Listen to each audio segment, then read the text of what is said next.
everyone. Thank you for joining for our today webinar. So my name is Kathy. So I'm the APAC Marketing Manager at ConsenSys. So today's topic is Layer 2 Scaling Solutions Overview. We are so honored to have our panelists today.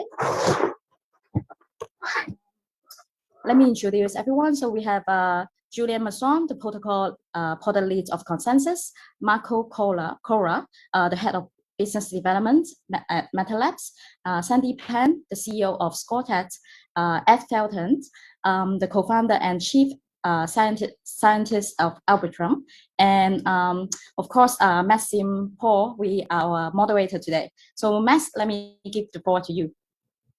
All right. Thanks, Katie, and welcome everyone. We have a lot of people still coming up in the room. So my name is Maxime Paul. I'm the co-founder and CM of Atato. We offer digital asset custody for digital asset businesses, and we are also a ConsenSys partner. We run this event in partnership with ConsenSys. We organize the Bangkok blockchain meetups every month since 2019. And today we have a very hot topic with, I think, one of the best panel we could have on layer 2. So just for the organization of this webinar, we will use the Q&A. So if you have any questions to our panelists, please drop your questions on the Q&A side. I will monitor it, and I will keep some time at the end to basically run up on some questions and see your comments. So I believe that a lot of you today might be familiar with layer 2, but I think it's important that we are going to start with the basics. Even if some of you might be more familiar with the technology, I think it's important to fit everybody's knowledge. And as everyone, the gas fees on Ethereum today are actually quite an issue. I believe you all agree. So we all count on the people that are on this panel to solve this issue and to bring more scalability to Ethereum. So once again, definitions first, we will go to the use case and much more like open ending and for the futures of Rollup and Ethereum scaling. So before we start, let's go ahead. I think my first questions will be for Sandy, ladies first, right? What do we call the layer 2? And what are the different solutions that are available to scale Ethereum today? Maybe we can start with that and just a general overview, if you don't mind. Yeah, sure. Thanks for the introduction. It's a pleasure to be here. I'm Sandy from Strolltech. Excuse me. So when we use the term layer 2, we define it as a chain that fully or partially derives its security from the Ethereum layer 1. So that users don't have to rely on the integrity of any layer 2 validators for the security of their funds. So it's a separate layer where you can move the on-chain transactions off-chain while still enjoying the same security and decentralization as layer 1. So it's really important not to confuse layer 2s with a few popular side chains that are that we see in the media a lot. So I think the layer 2s that we consider mainstream are Optimistic Rollups and ZK Rollups, and I think there are plenty of experts around the table today that will share a lot of knowledge about these.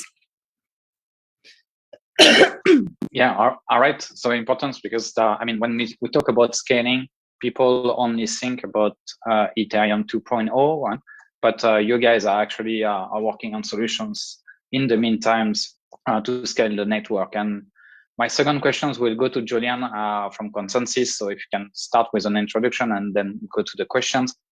Can you explain what is a rollup and what is it today the solution of choice to scale Ethereum? Yes, thanks, Maxime. So yeah, as an introduction, I'm currently working in the ConsenSys protocol as a product lead, and I'm actually glad to announce today that we are launching this week, the ConsenSys Rollup offering. This is the first version of ConsenSys Rollups that implements a specialized rollup that preserves transfer privacy while offering scalability and allowing compliance with local regulation. So it's the first version is really targeted for enterprises, and we're targeting 1,000 transactions per second for privacy preserving token transfers in the version for December.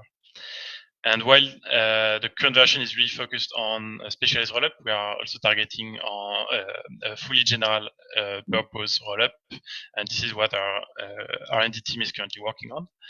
And yeah, so stay tuned on this. You will have more on a press release this week with a very important payment provider, financial institution that we are partnering with for this product.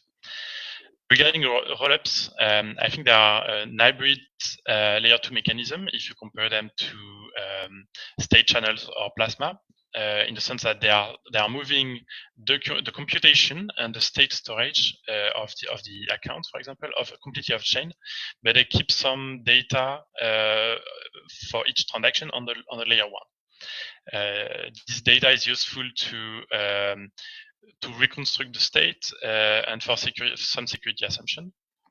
But we try to reduce it to its minimum by reducing the bytes of every field, and if you look at a simple transfer, for example, for native coin or ERC20 transfer, we are trying to reduce it to 10 or 20 bytes of data. Which costs a few hundred gas, which makes it around 100 times cheaper than a standard ERC20 token on Ethereum. So basically, yeah, rollups are bundling transactions together, reducing the data, and putting the data on chain, and then there is a specific consensus mechanism that is used. So we have optimistic rollups and zero-knowledge proof rollups that are really different, with some advantage regarding security and decentralization and throughput as well. Okay, so if I take what you're saying, a rollup is basically a bundle of transactions. So instead of having one transactions on the layer 1, it's a bundle. Just one goes on the layer 1, saving gas, and in the meantime, so become cheaper, right? Okay. And just before I just come back to Sandy first, because I realized we didn't really introduce the company. So I mean, ConsenSys, everybody knows it, but Sandy, can you just introduce Scroll, what you are doing on layer 2, and just a brief introduction? I think you're on mute.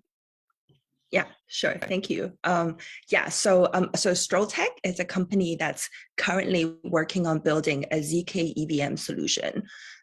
We're building what we like to call native EVM, which means it's hopefully we have the best user developer experience where there'll be no adjustments infra or tooling wise as layer 1 developers move on to layer 2.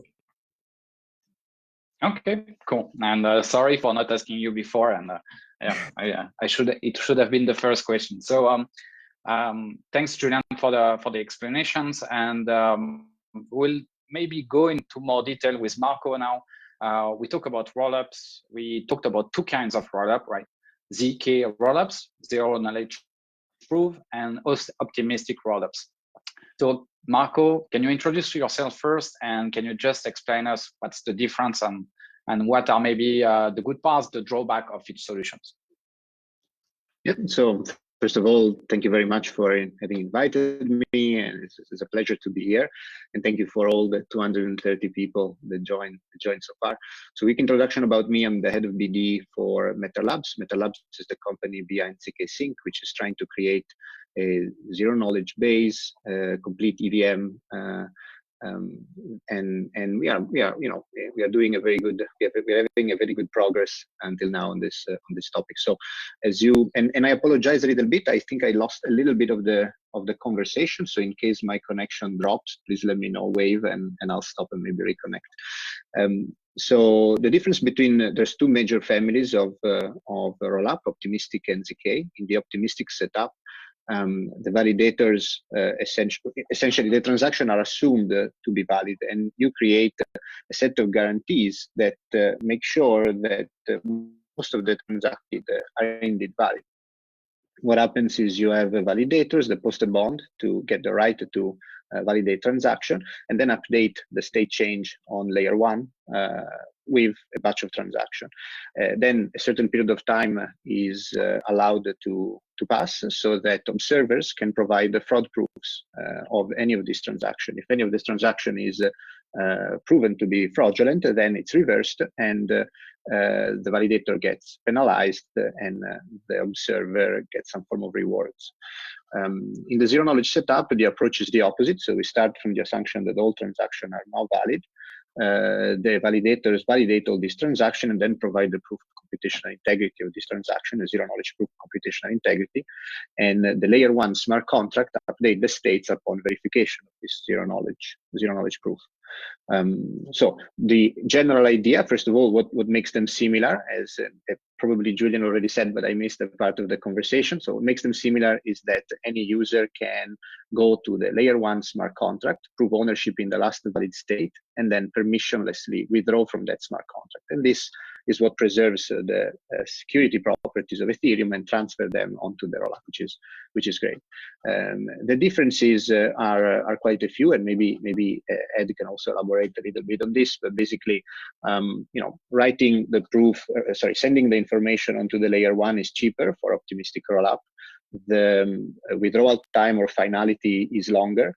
In general, there is more constraint in terms of total throughput for optimistic rollup than for ZK rollup. ZK rollup enable other construct like Validium, which allow the separation of data availability on sidechain now and dedicated data shards later, which allow for further scalability at a later stage. And so there is a little bit of differences in terms of approach. I think the key one from the point of view of someone who's designing is on the finality, and there are also various projects that are addressing the slower finality on optimistic rollup vis-a-vis ZK rollup, and then the long-term sustainability of the technology, which we are both researching very heavily, and so I'm sure will improve over the next month and years on both sides.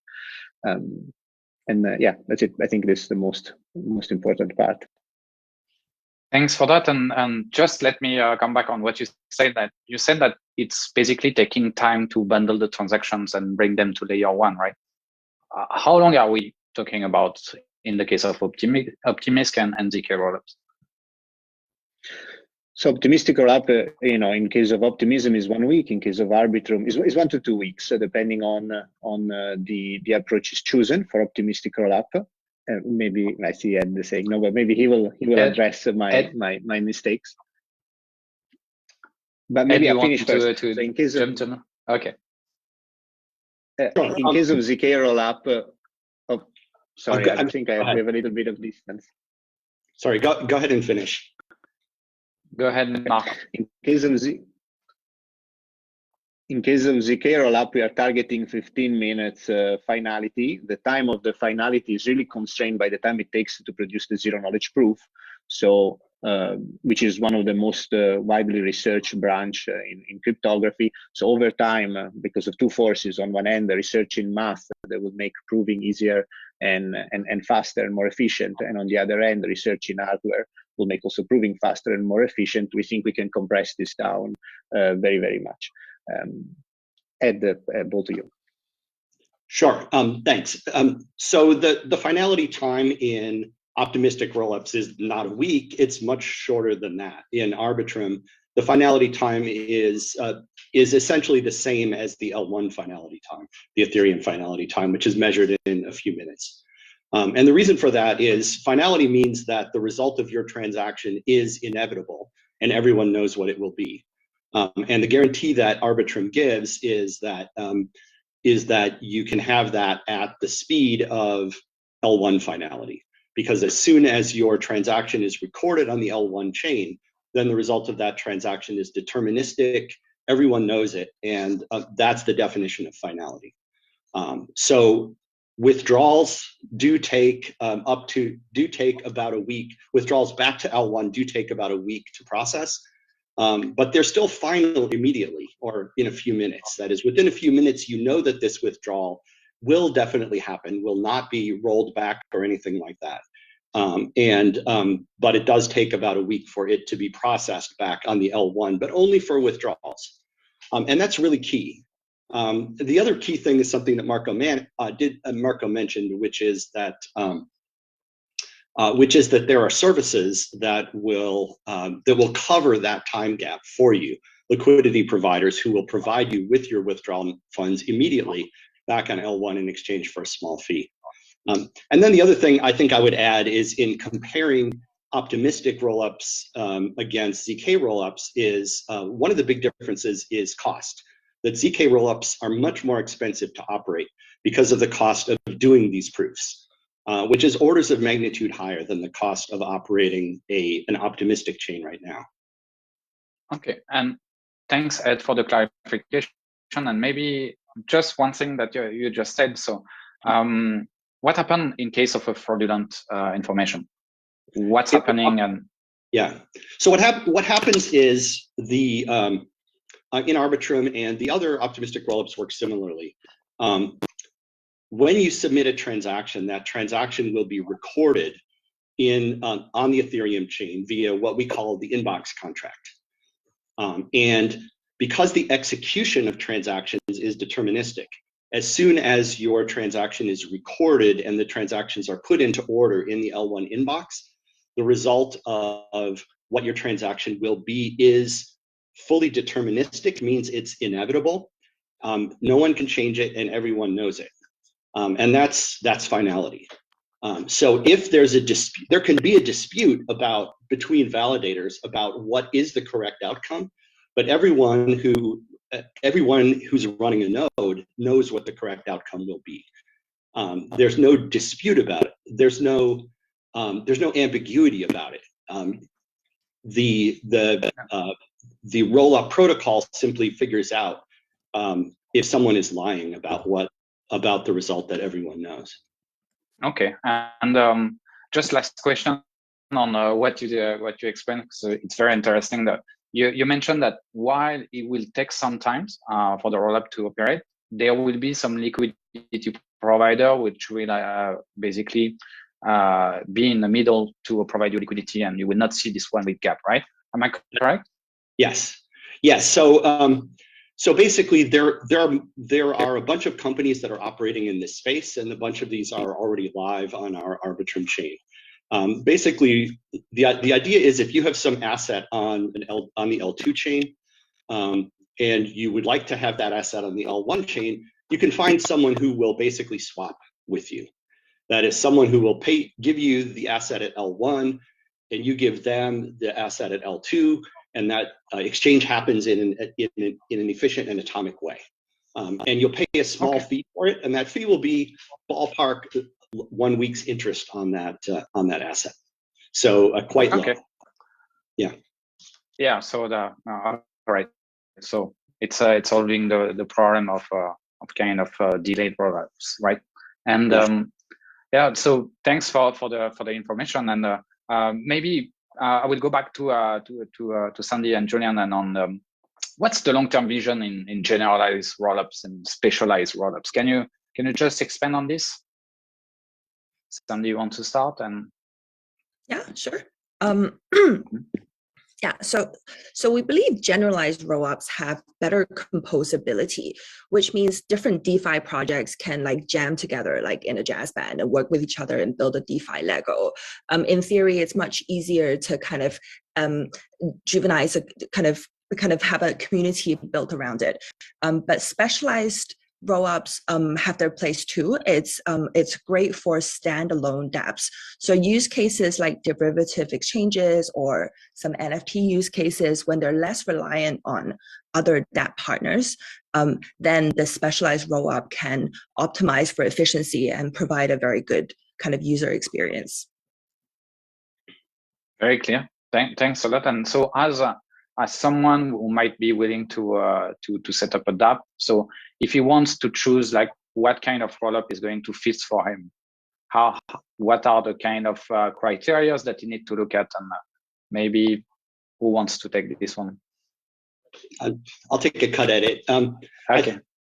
I think one of the first questions to ask is, are you looking for a single purpose, single dApp, specialized type of rollup, or do you want to be on the kind of interoperable rollup that Sandy described? I think that's number one.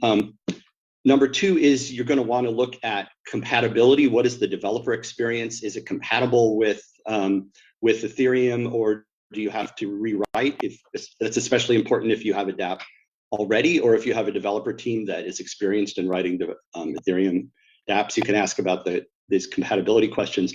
And then, of course, a big one that everyone comes back to is cost and throughput. Does the rollup you're looking at, does it meet your cost requirements, and does it have the throughput that you need for yourself and for the other things you want to interoperate with? So cost, performance, and compatibility, right? Yes, and general purpose versus special purpose. Yeah. Okay. All right. Maybe on this, yeah. maybe a quick Go comment ahead. on this. If we look at the mature or legacy traditional infrastructure, and for example the financial system, we can see that most processes are highly specialized, and data are really trimmed to their bare minimum for maximum efficiency. So I think for mature processes, we are really targeting specialized rollup in the long term, at least once they have completely matured. I think that's the bet of Loopring and as well to our offering, ConsenSys rollups. So yeah, my feeling is that as the ecosystem matures, we will have more specialized rollup for specific and dedicated use cases. But generalized rollup are very useful in, at least, I mean, obviously in the short term, to mature the ecosystem and to experiment with nascent concepts and to build more complex interaction around compatibility, and that will remain true in the long term as well.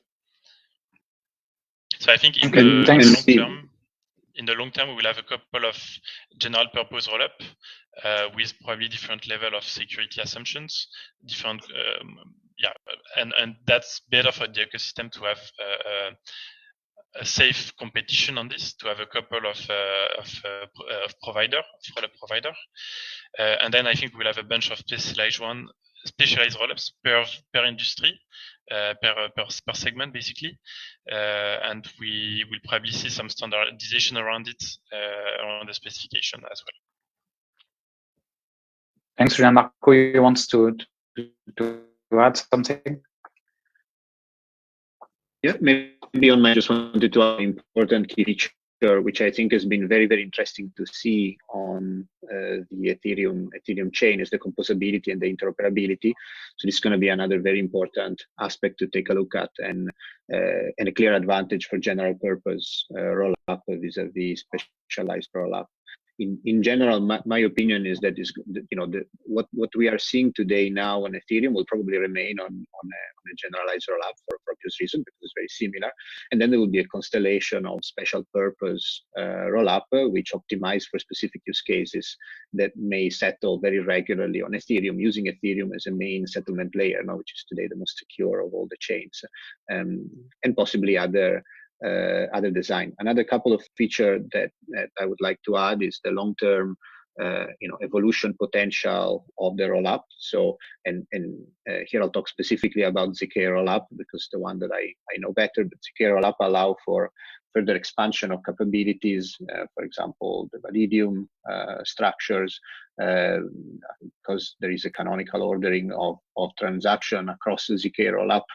You could potentially share liquidity pools, which is something that's been pioneered by our friends at Starker and Loopring.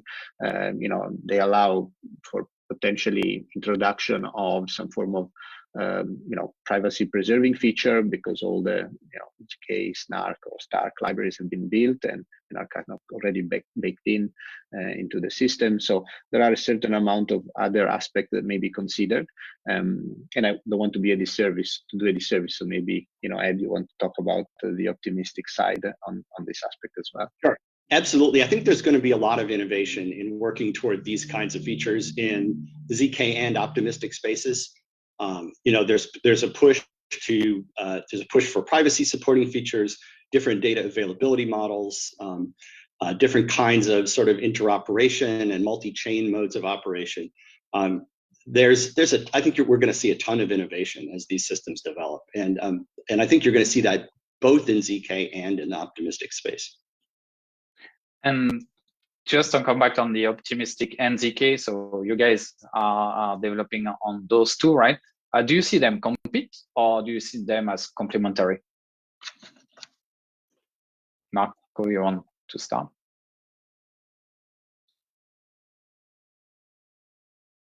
Maybe Ed. I think Marco might not have heard. Yeah, let me go. The question. I mean, I think there is some competition for sure. That to the extent that the ZK people are shooting to produce a general purpose compatible rollup, then that's also what we're trying to do. And you know, we welcome that competition. It'll make us both better, I think.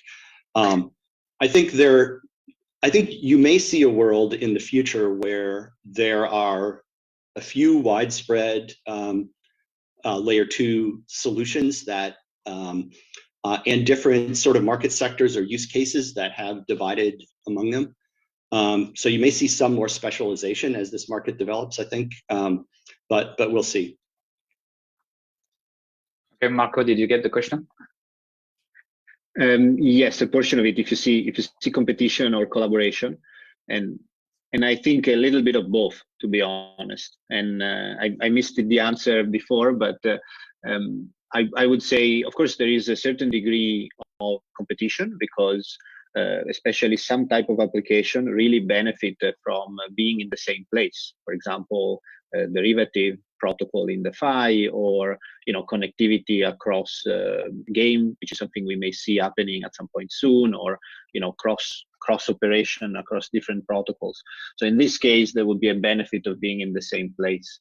And then there will be other instances where we will definitely be collaborating. So I think one of the key things we are all doing is we are preserving this beautiful thing, which is Ethereum, which is just improving freedom in the world. So the real competition is potentially alternative chains that are sucking up some of the liquidity and the interest that is now being in Ethereum that are not really sustainable, and that are leading to a path of centralization, which kind of destroy the critical properties of censorship resistance and permissionless access, and also permissionless opt-out, which I think are critical to the system today.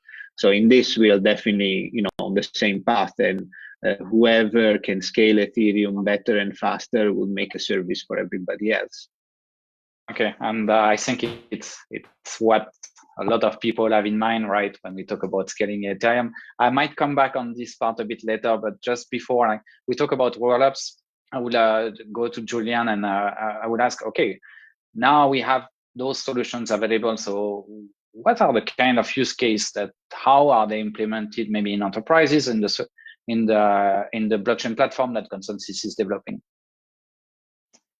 Yeah, so I worked a year in professional services when joining ConsenSys, and as such, I managed to get a lot of requirements for enterprises. And I think the thing where the place where enterprises have been struggling the most are compliance with the regulation, privacy as well, very important, and scalability or cost. And these three requirements are currently not met with the existing offering on blockchain. And this is really what is missing for enterprises to be onboarded completely. And as such, I believe that with the rise of rollups and especially specialized rollups, some enterprise use case that have been really struggling lately will be possible.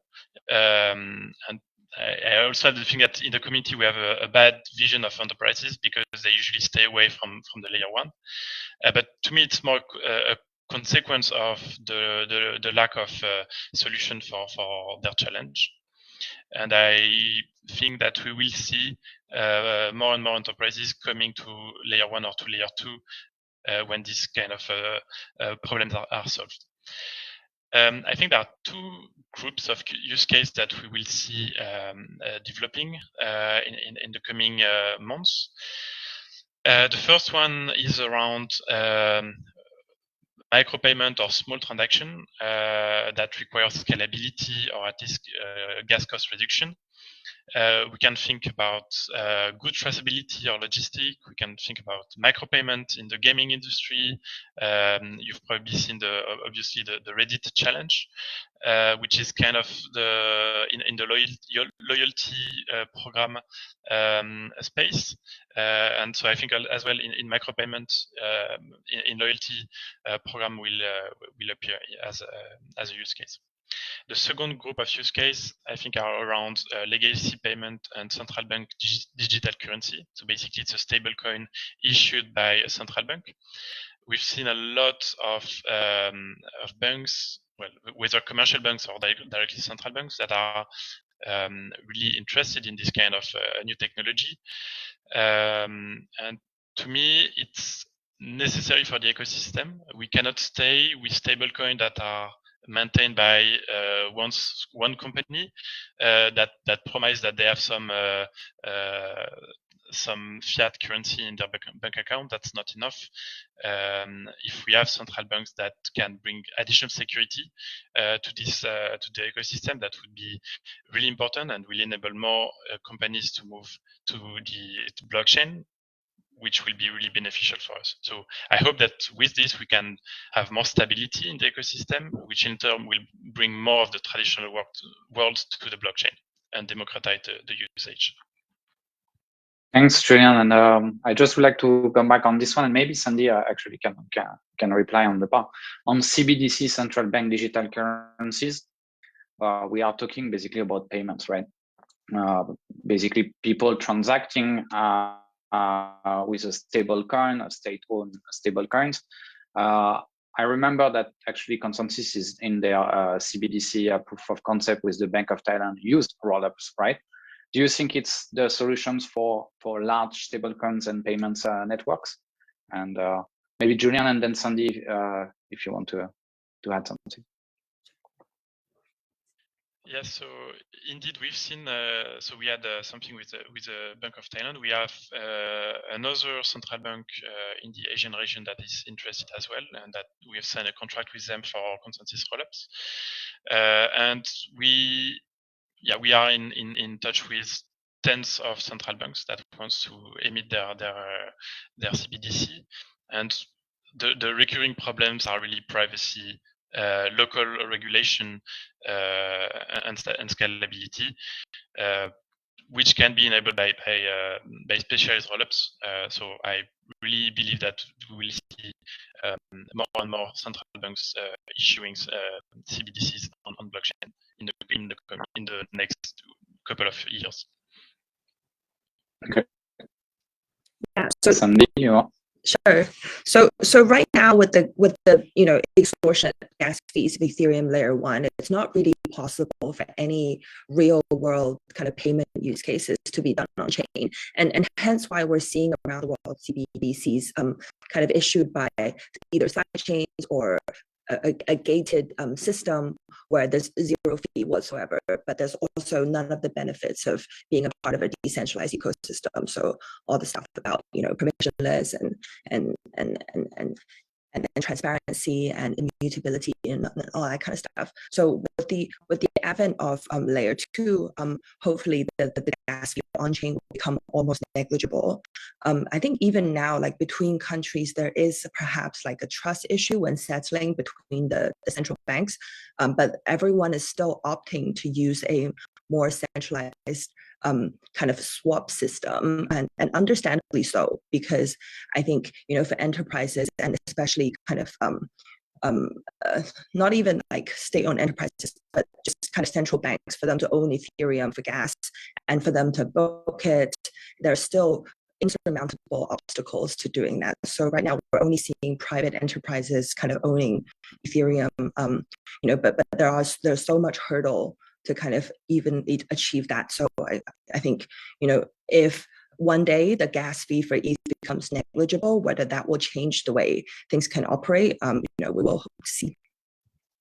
Yeah, I think we are a couple of years from that. Yes, indeed, much more work on the regulations. But maybe I come back to you and on the layer 2 solution. So some believe that multiple layer 2 are launching. There will be a split into different layers 2s. And do you agree with these assumptions? And maybe after Katie, someone else can jump in and give his view. Yeah, sure. I think this is a very kind of common misconception amongst the Ethereum skeptics, especially other layer ones, which are kind of advocating a vision where they will eventually become more decentralized and, you know, emphasizing the benefits of their kind of efficiency for the time being. And I think, you know, the short answer is it looks like liquidity will be split somewhat amongst the different layer 2s. At least, you know, I think other guests can have other chiming in, but there are efforts. We're seeing a lot of efforts to kind of bridge the liquidity between layer 2s. At least, you know, sharing liquidity amongst layer 2s is theoretically possible, where sharing liquidity amongst layer 1s is not. And we're seeing some early attempts. You know, I think there are some DAMMs between Looprin and Startware being built. And, you know, I'm sure as the layer 2s become kind of bigger and bigger, we're just in the, you know, first 9 innings in terms of like ZK and layer 2 developments overall. So as these layer 2s get bigger and bigger, I'm sure it would become, you know, more lucrative or, you know, feasible to build these bridges. And I think people will build them. And, you know, if nobody else does, I'm sure we will get to it. Yeah. Cross-chain bridges exist. And I think they'll continue to grow. That said, there will always be at least some friction in operating across chains compared to operating on the same chain. And that's one of the reasons why I'm really positive about general purpose chains. I think the analogy to what has happened with the internet and what has happened in phones and computers is, or really any kind of household device that has that is electronic is really telling. That the way that people build technical services nowadays outside the blockchain space is by using software to specialize the general purpose platform. Right, that's what's in your oven, refrigerator, and the engine of your car. Not to mention your phones and computers. Right, building special purpose services on top of general purpose platforms. That's why we're really all in on building a general purpose platform. Thanks, Ed. Thanks for that. And maybe Marco, you want to go? Just to add a little bit, I think that today the critical fragmentation of liquidity is among 2 different types of users. You know, so you have users with big balances that are still remaining on Ethereum, and any kind of like that's the broken promise now of Ethereum. It's not being given to the people who need it the most today. And then you have users with small balances where if you're rational, it doesn't make sense to operate on Ethereum because you are destroying your capital with like few transactions, and they're migrating onto alternative chains or on-site chains. So the one thing that Rollup will have, one effect will be this defragmentation, because if fees collapse by 1 or 2 order of magnitude, then most of the users will be able to live in the same space, which is pretty cool, I think, on one end. Specifically on the ZK side, the way we see it, we are very, very you know, happy with our Validium design, because if you have within the same rollup the ability of choosing your security properties, and you can choose a ZK rollup where you have the same security of Ethereum, or in our case, you can choose ZK Porter, where you accept a slightly lower level of security because your state changes are published on a side chain, but you have another 10 to 20 times reduction in fees.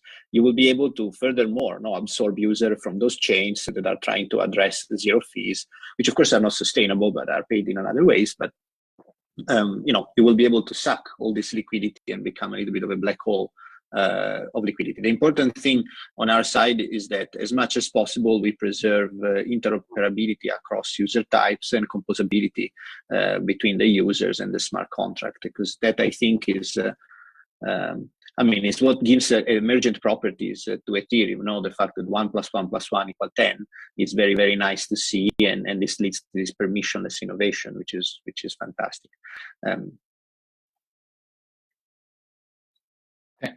Thanks, Marco. And now I'm going to address the elephant in the room, right?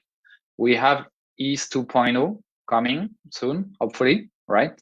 And some people are wondering that why would I need like other scalable solution when ETH 2.0 is supposed to be the goal for scalability. Even if Vitalik mentioned that rollups are the future of Ethereum scaling, what's going to change and how do you guys are going to integrate with it? Who wants to start? Sandy, you want to start, and then maybe we go one by one. Yeah, sure. So ETH 2.0 contains like two major roadmaps or goals, and one of them is data sharding, and the other one is POS.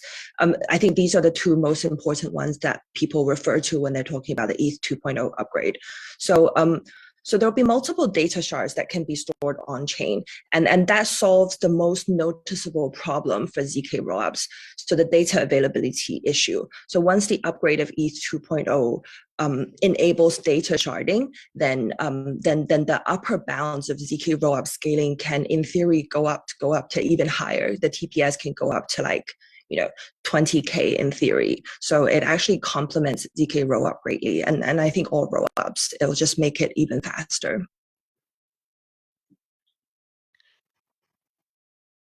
Yep. And sorry, if I can also, go ahead.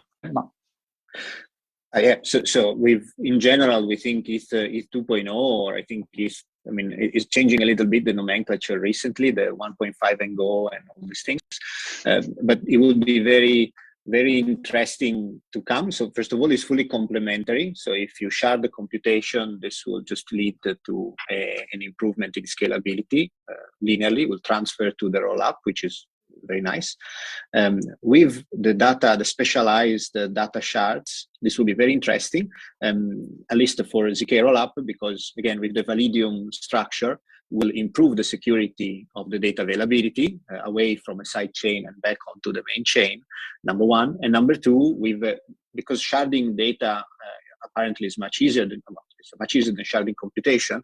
The data can be many more, a factor, 2-3 factor of magnitude more than the shards for computation. This can theoretically lead to an unbound amount of scalability within a ZK rollup setup, assuming improvement in ZK proving. They will compress the time to provide this proof. I think Vitalik has an article out where he's making some assumption and getting to 500,000 transactions a second. Well, so yeah. If I could jump in as well, I agree that ETH2 will be great for all of the rollups because ETH2 really because ETH2 builds out data sharding, and for all rollups, providing data is one of the most expensive remaining parts. One of the things that has the biggest remaining influence on user fees after the savings due to rollups. And so making that part way cheaper, increasing the data capacity of Ethereum by a large amount, which is what data sharding does, that's a big win for the rollups. And it's almost a perfect complement to what rollups do. Rollups are really good at making computation and application storage cheap. And ETH2 will be great at making input data cheap and scalable. So they're almost designed for each other. I think it's going to be a big win for all of us when ETH2 comes along. And when is it coming along? Okay, maybe Your I guess can is take as good this as one mine. actually. So actually, there will be multiple steps, as Santi said. So the first one is very likely going to be in Q2 in 2022. It's going to be about the proof of stake and the beacon chain used to validate blocks. I think that will be very important for the sustainability of the ecosystem and removing the proof of work from Ethereum, which will bring a significant competitive advantage compared to other chains. But that should not really improve and increase the throughput of the layer one. And then we have two main milestones: the data shard, as Sandy has said, and then the execution inside the data shard. The execution in the data shard, I think it's still a bit blurry at this stage, but they should be enabled by rollups running inside the data shard and providing the execution engine, basically. If we look at the cost of optimistic rollups and ZK rollups, I think there are as Ed said, basically the zero knowledge proofs are expensive to generate. But the good thing is that there is only a single computer that needs to generate this kind of proof. and this cost remains order of magnitude cheaper than the cost to pay for the data, basically, at least on the layer 1 and the current layer 1 data cost.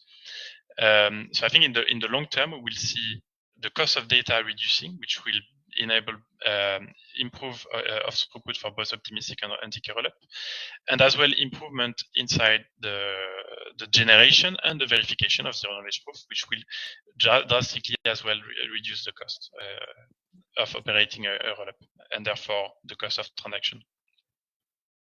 Overall, the cost of all forms of rollup will get cheaper over time, right? Everything in the computing world gets cheaper. But ZK will still be fundamentally more expensive because proving is much more expensive than executing. I don't really agree with that. I don't agree with that. The cost, for me, the cost is mostly driven by the gas cost. Even I mean, that's almost true currently. Generating is you only have to pay for one computer that generates the proof.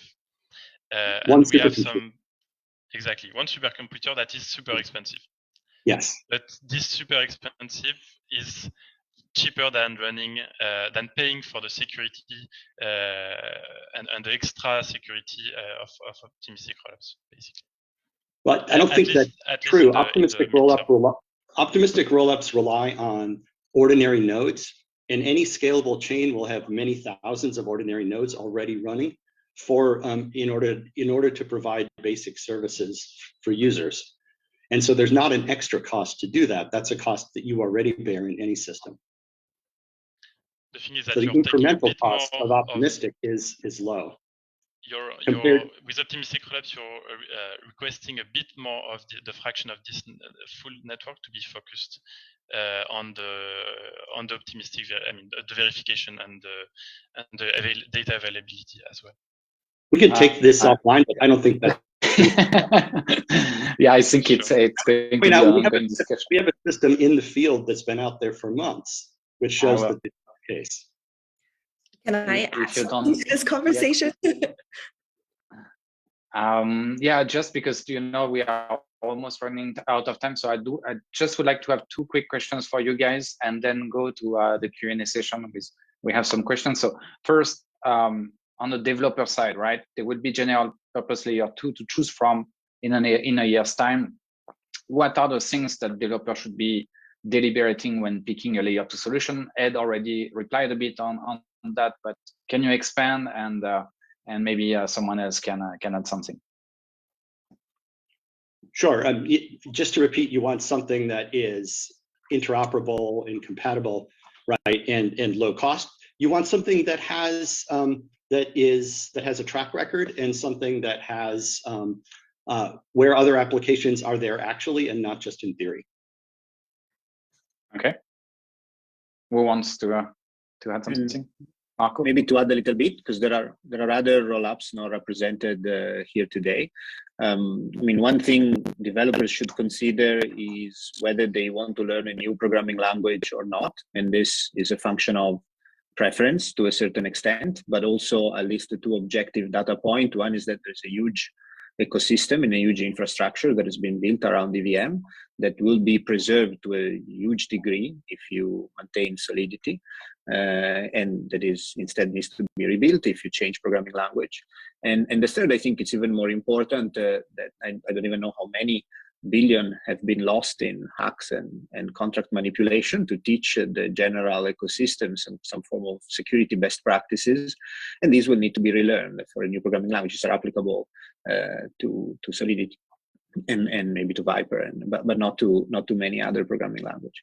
And so this, I think, is going to be another very important aspect that people should consider. And maybe the other one that I also want to highlight is, in general, the ethos of the company, which kind of licenses the company choose to protect their software, how easy it is to fork, how welcoming forks are, how well documented the code is, how easy it is to redeploy. So in general, whether not only the security properties of Ethereum, but also the soft properties of Ethereum around permissionless access and innovation are preserved or not. And we will only see this very much in practice once stuff is deployed and challenges and issues starts to appear. But you can start to see it in terms of some of the choices that have been taken around the licensing and design of the systems. So these are all things that I think are going to be very important. It's very soft, but ultimately long term, I think is going to be the most important portion of the choice. In the short term, yes, how easy it is to deploy. It's really important. How cheap transactions are, it's really important. But long term, it's going to be, does it make sense for me to move from layer 1 onto a layer 2 that then starts to change the nature of the infrastructure that I choose in the first place? Okay, and Sandy, maybe you have a view on that point. Yeah, sure. So I think we're building what's called what we like to call a native ZK EVM solution.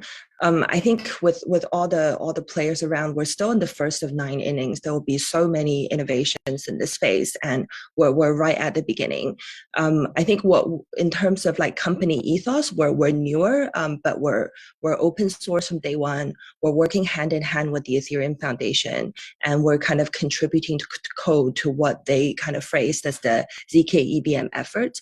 And we're building something, we're building something where we can provide the best kind of user developer experience, where there's going to be no adaptation and no difference in kind of tooling or infra changes, and there's no need to learn another language. And the experience should just be copy, paste, and upload for any existing dApps on layer 1. And as similar to other layer 2s, we'll share the same security properties as the Ethereum layer 1. And the same security and same decentralization level, and through an off-chain prover system through hardware acceleration, we're hoping to provide the cheapest solution and the fastest TPS going forward. But all of these takes time, and we're just really looking forward to kind of continuing this conversation. We're probably the least well-known project around here, but we'll be around for a long time, and you'll hear from us. Sure. Thanks, Sandy, for your view. And I will just take 2 questions from the Q&A, or maybe 2 interesting one from anonymous attendee. But will the rollup space be winner takes all, since composability and fracture liquidity may not make it effective and practical to have every layer 2 rollup solution win, and Ether dApps location split among all of them? I'm not sure I wrote that right. And did you get it? Yeah, I can give it a shot if you don't mind. So in my opinion, most systems that benefit from network effect are at the very least a winner take most at some point a regime. One thing we'll probably see also is a lot of learning from each other, and so there may be a kind of convergence across the system, to a certain degree. There's also, I think, two other possibility. One is that while there is a winner take most, there are specialized applications. This I think has been discussed extensively before, either in separate chains or in separate specialized rollups within Ethereum. And yeah, I think these are the most likely scenarios, that can happen. I think, yeah. Let me take a cut. I agree. I think we'll see some consolidation. I think there is a tension between, on the one hand, interoperability driving a network effect, people wanting to be together on the same chain. On the other hand, every chain will have its scalability limits, and you can get some additional scalability by moving on to additional chains or additional copies of the same, additional chains using similar technologies or the same technology. And so I don't think you're going to see a future with one L2 chain. You'll see a future with probably a few big ones and then a long tail of specialized things. Thanks, Ed. And maybe a second question from I think you already touched on that, but maybe it wasn't very clear for the attendees. What are the specialized use cases you speak of when it comes to specialized rollups? What are the key dimensions across which general rollups currently differ apart from earning cost versus speeds? Maybe Julian, you want to take this one? Yeah, sure. So on this one, I think Cost is definitely one of them. If you specialize a system, you don't have to take all of the extra data around your process, and you can reduce cost. So that's definitely an obvious first dimension. And then you can also bring privacy as well with zero knowledge proof, because especially in a ZK rollup, you are already generating ZK snark. So you can also use this ZK snark to bring some privacy using zero knowledge proof used for privacy, and I would say this is the second big dimension for this kind of use cases, basically. Thanks, Julian. And I think we are almost running out, but before I would like to ask you one question to each of you. It's really on your roadmaps. What do you expect in the next 6 months for the layer 2 space and for your company especially? So maybe Sandy, you want to go ahead? Yeah, sure. So in terms of roadmaps, we'll be launching a demo at the end of this year or early next year, and then testnet kind of Q2 next year, and then mainnet Q3 or Q4 next year. I think, you know, in terms of what we're building, we're like I said before, we're trying to create the best kind of developer experience available in the space, and so that there's no specialized language, and it's general it's a general purpose, and on the opcode level, developers don't have to make any adjustments whatsoever, and there's also no need to rely on any like compiler, and where you need to trust that it's been audited, and you need to trust a lot of kind of things that are out of your control. So that's essentially what we're building, and hope that some of you will come and test it. Yes, sure. Thanks for that, Sandy. And Marco, you want to go ahead? Yeah. So the tech team is laser focused to open testnet as soon as possible. We are starting already to add external people using it, and the idea is to open it very, very soon thereafter, and then go into a phased approach to mainnet again as soon as possible. I mean, I leave the timeline a little bit open because no one has done a general purpose ZK VM yet, so we don't exactly know what is going to happen. But in a month or so, we should be able to be much more precise with timings, because we will have a better sense about what's going on.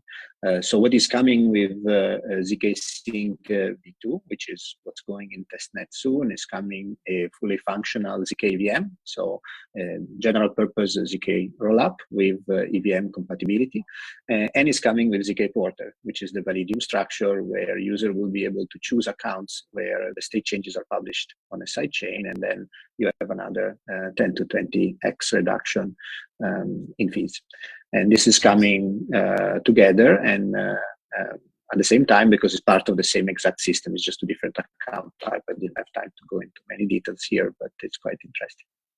Thanks, Marco, for that. And I will go to Ed and finish by Julian then. Sure. We opened our first Arbitrum testnet about a year ago, and opened our mainnet product exactly 3 months ago now.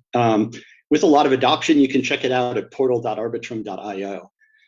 Going forward, we are working on our first major upgrade to the tech stack called Arbitrum Nitro, which is now running on an internal testnet, and we'll be transitioning that. To a public testnet soon. And then after that, we're really focusing on continuing to drive down costs. To explore some of the ideas similar to what Marco talked about, where you can offer users trade-offs around data availability in order to offer a lower cost solution. We're working on cross-chain functionalities and continuing to push the cost advantages that we think our technology has.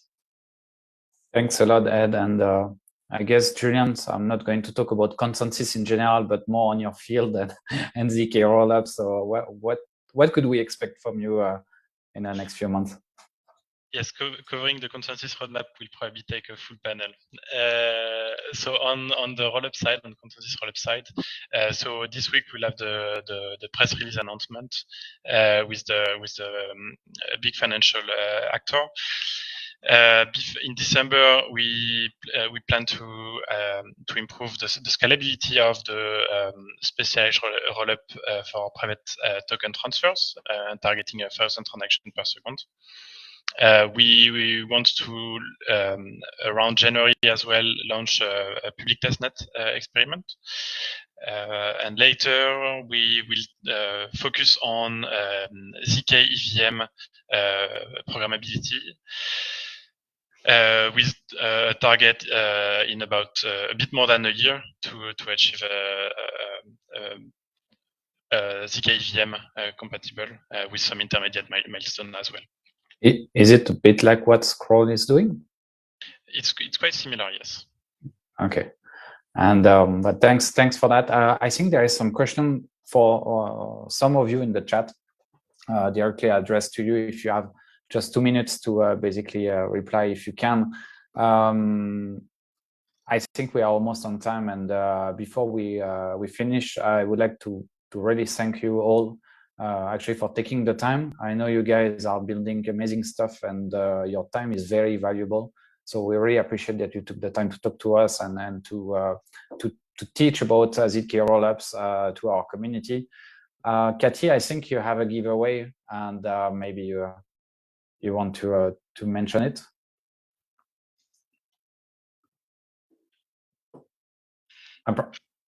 I think Cathy, yeah.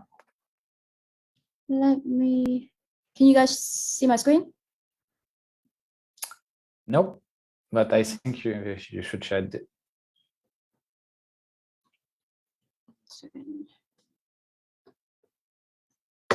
Why something? Okay. All right, so maybe we can send it by email to the attendees, and they can scan the QR code, and basically you can win some goodies from ConsenSys team. Yeah. Can do? Can see? Yeah. Yeah, perfect. Yeah, so basically, scan the QR code, fill up the form, you have a 10 lucky winner to win the t-shirt. Cool. Thanks everyone for joining. There is some questions on the chat that we didn't do, but actually our panelists already replied to most of them, so I chose only 2 that were a bit out of the conversation. Thanks everyone for joining. If you want to know more about ZK rollups, there is everything online on our panelists' website, a lot of education materials. You can check everything on YouTube about rollups, but I guess you get a lot of knowledge tonight already. So we're going to conclude this panel. Thanks, Sandy. Thanks, Ed. Thanks, Julian. And thanks, Marco, for taking the time. And Cathy, thanks again for hosting the event tonight. Thanks for everyone. Good night. All right. Thank you. Have a good one, everyone. I'll see you next month then. Bye. Bye. Have a good night.